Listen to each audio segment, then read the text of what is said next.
Motherboard. The motherboard is a wide and flat circuit board, and it's the main component of the computer where every other component gets connected. Its goal is to make the different parts of the computer communicate with each other. It's relatively cheap if compared against other components. Even though it's arguably the most important one, it can be considered the heart of the computer. CPU. The CPU, also known as the central processing unit or processor, is the brain of the computer. Although it usually has very low data storage, it's really good at using it for things like complex mathematical operations, reading through massive lists, etc.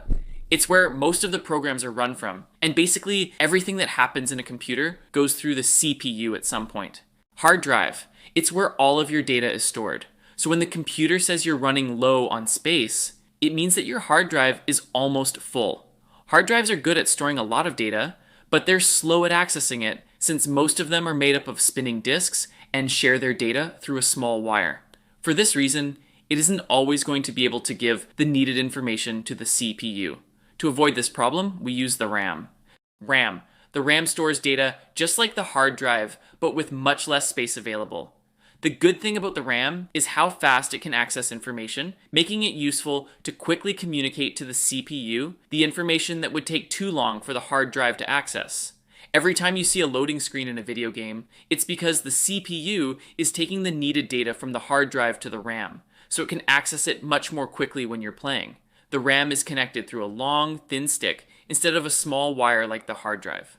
One thing to remember is that you can't permanently store data on the RAM. It's a short memory system, and every time you turn off your computer, the data on it gets wiped.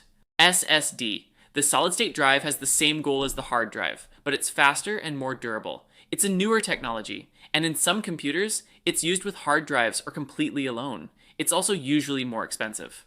Graphics card. To create 3D worlds from complex calculations, the computer has to do a massive amount of work, but a really difficult part comes in when it's time to show those worlds on your screen. This is where the graphics card comes in, which is basically an entire standalone computer dedicated only to showing the right things on your screen, deciding which pixels need to light up and in what color. Some CPUs already come with an integrated graphics card, but they're usually less powerful than a normal single graphics card. Power supply. As the name suggests, this component takes the electricity from an outlet and puts it into the computer, making it possible to use it. It has to be powerful enough for your other components. Case. A case is simply a box of plastic where every part goes. The most popular formats are mini tower, mid tower, and full tower depending on the size they have. The choice of the case should come after having decided the sizes of the other components to make sure that everything fits in it.